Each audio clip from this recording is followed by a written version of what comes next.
Hey everybody, Tim here with today's review of Doctor Who, story number 65, The Three Doctors. So with this story, we go into 1973, and this is the 10th season of Doctor Who. So kind of to celebrate that, they actually bring in the previous incarnations of the first and second Doctor in as well, which is something that hadn't really done before. I mean, we've seen pictures of them in, like, the background and stuff like that, but we've never actually seen the Doctor meet himself. And so it's kind of a great technique. It's something they use over and over again with the 5 Doctors, the 2 Doctors, and it even comes into New Who, where we start seeing other Doctors meet. So I actually really enjoy these types of episodes. I kind of wish they do it a little bit more.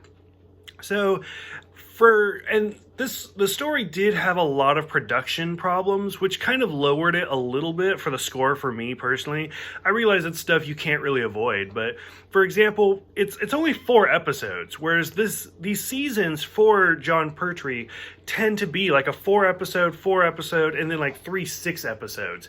I don't know why they just didn't do like a 6-part episode. I mean, if you have the previous Doctors in it, like go big, like do as much as you can. But instead they did one of those smaller stories.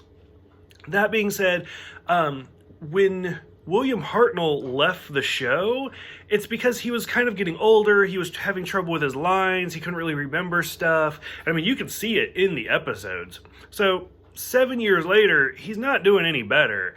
And so supposedly he was very excited to like jump on board, but his wife kind of was like, no, let's not.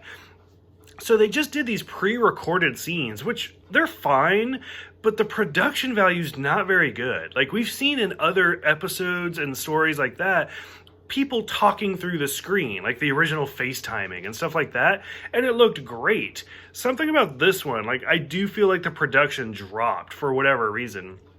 And I mean, there are myths out there and stuff that's like, oh, it's because they filmed it at his house in his garage, and it's not true. But there's got to be a reason why it's not as good as like the rest of the footage. Jamie was also supposed to make an appearance, who's my favorite companion, so I think that would have been great if he had tagged along, but unfortunately he was doing a different show at the time, and so he wasn't able to make an appearance.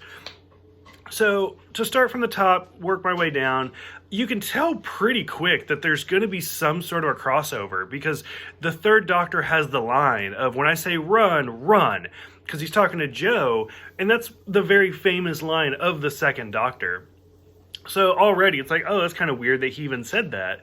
And then I don't actually like the monster in the very beginning, where it's like this weird superimposed techno rainbow creature that's just kind of crawling around the screen. Like I don't like it. Like it's not a very good special effect. It's more of just like post-production type.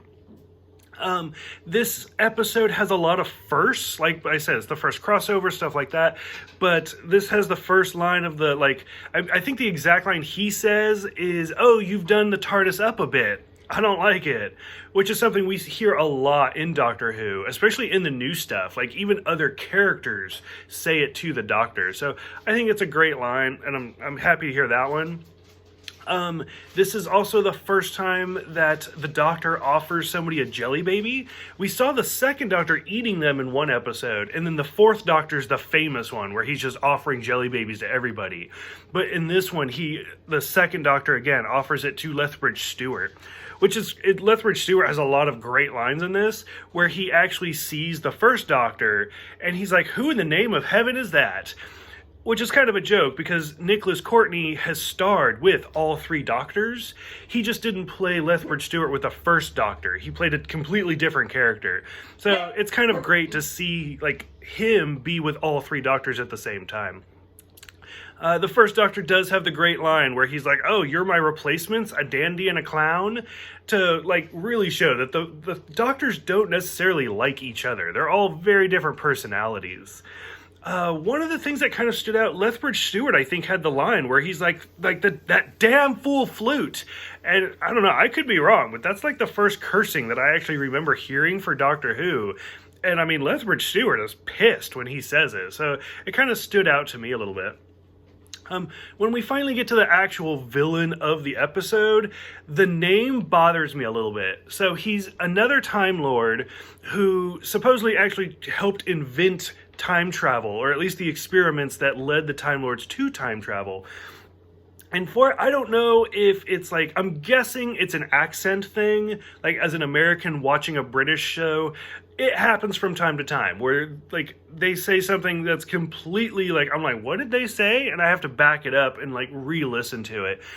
For this one, the main character or the main villain is Omega, but they say like Omega, and it's like, it's even difficult for me to say it, Omega. I don't know, it's Omega. So anyway, like, and he's a great character, and he's actually kind of terrifying. And then, so basically he gets lost in this like other dimension and is like sucking all of the energy out. And that's why the Time Lords bring the three doctors together to go stop him.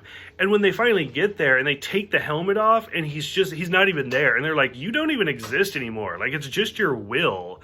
It's kind of a heartbreaking scene to have this poor guy that's just like disappeared. Like, he's been abandoned, and now like the only thing that's literally keeping him together is hate. So I don't know. I know he comes back. I don't remember it very well, so it'll be a surprise when he does come back. But it was very sad to kind of get through there. And then of course, like when the doctor's recorder falls out and like basically destroys everything. So it's a really like sad type of story. And then of course when we do finally get to the end and the first doctor drifts away and the second doctor like goes his separate way, they give him his like little circuit thing back, or a brand new one, signifying that the third doctor's exile is over. Which is important. I mean, like, that's the whole point of the third Doctor. 6, 7, 8, 9. This is like his 4th season, and it's old. Like, we get it. You're exiled on Earth. You don't want to be here. Okay, we get it. And it's really played a role for the stories. Like I've said in other reviews, I mean, you can only do so many reviews where you're like stuck on Earth. Like, how many stories can you really do? It's like, oh, this guy's crazy and I have to go stop him.